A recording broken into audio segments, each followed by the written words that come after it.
Hi everyone, welcome to today's video. So today I am doing another what to look out for on election day video. If you haven't seen it yet, I just did a video on what to watch for on election night in Florida, and I broke down kind of how the state votes and what parts of the state to keep an eye on. So I decided to go up north one to the next swing state, which is Georgia. Now Georgia's interesting because Georgia used to be a very Republican state that was very routinely Republican. It wasn't really too contested.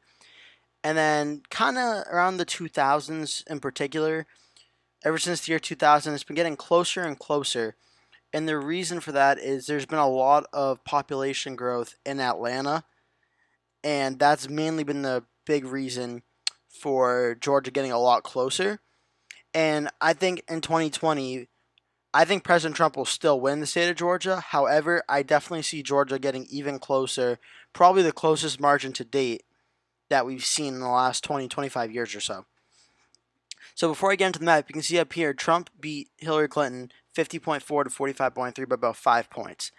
I think Joe Biden probably loses Georgia by a smaller margin than Hillary did. So if Trump won by 5 here, I could see Biden losing Georgia maybe conservatively, maybe by 3, 2, 3, 4 points, somewhere in that range.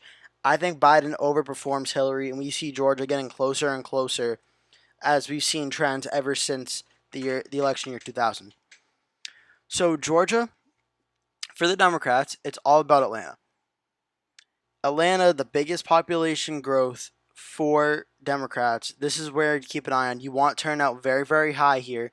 As you can see, 67-27 pretty much in vote percentage. Hillary Clinton killed Trump here. Joe Biden wants numbers that honestly are probably better than that.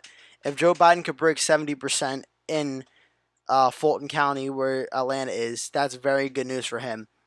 Besides Atlanta, though, these counties that surround it, like Cobb County is one in particular. It's a suburban county outside of Atlanta.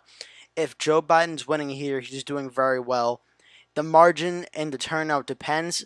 So if he's winning by the same margin Hillary did with the same votes, it's probably not good. He's probably going to need to do a little better. However, then you have Douglas County, not as big, but that'll probably be a good one for Joe Biden as well. Clayton County right here.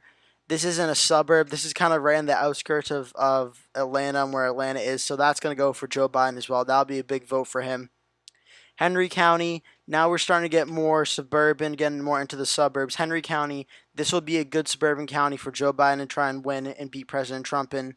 That could be a good indicator of how the election's going. If it's a blowout in the 60%, I think will be a good range. You could tell what's going on.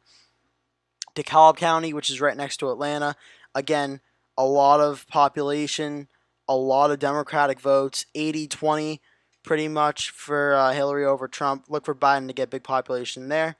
And then Gwinnett County, again, more of a suburban county. We've seen a lot of these suburban counties close to Atlanta going for Hillary by about 5 to 6 points or less. If Joe Biden can start winning these counties by 10 points or more, then you could see President Trump in trouble in the state of Georgia. Newton County, I don't think I mentioned yet, this county's a little smaller than the other ones. However, 49-47, definitely suburban. You can tell these are the counties that, in addition to Atlanta, Joe Biden needs to rally up the vote and win in these counties. That's how he's going to win the state of Georgia if Joe Biden does win, by doing well in Atlanta and winning all these suburban counties. Now, the reason that's important is because I mentioned Atlanta, but there's also Athens. Biden will get some votes there, but that's what, 29, 30,000 votes for Joe Biden? That's not that many. Augusta, 48. It's bigger, but it's not too much. Macron, 36. Big, but not a lot. Columbus, 40. Again, big, not a ton. And then Savannah, 62. The biggest one we've seen outside of Atlanta.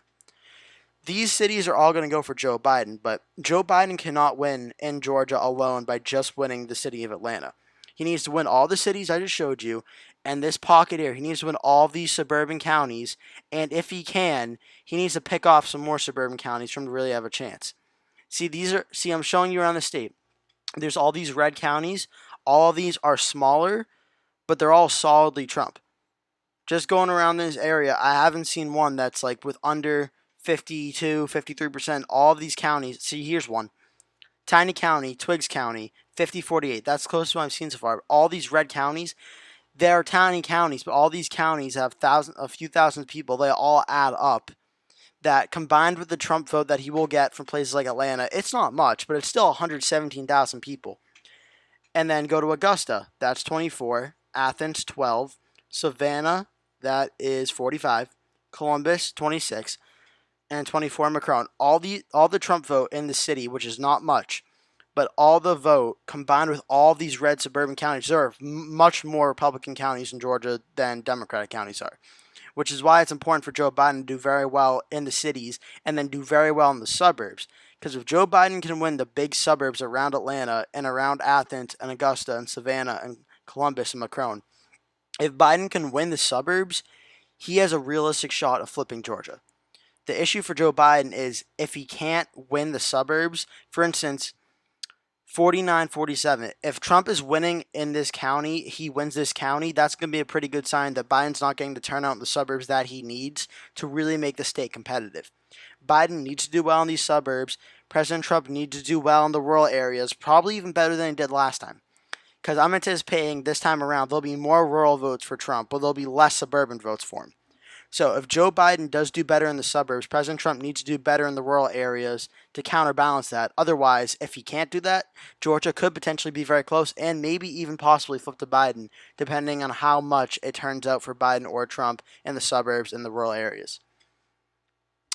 So that's pretty much all I have to say about Georgia.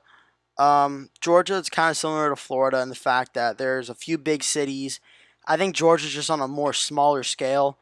That there's really one big city that's Atlanta in Georgia. There's not like the 3 or 4 that I showed you in Florida. So in Georgia, if you're a Democrat, you want Joe Biden to win, keep an eye on Atlanta, keep an eye on the suburbs, see what's going on come election day.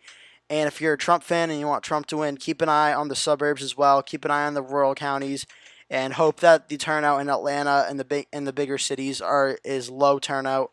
Then that's probably good news for Trump. Okay, thank you so much for watching. I'll see you in the next video.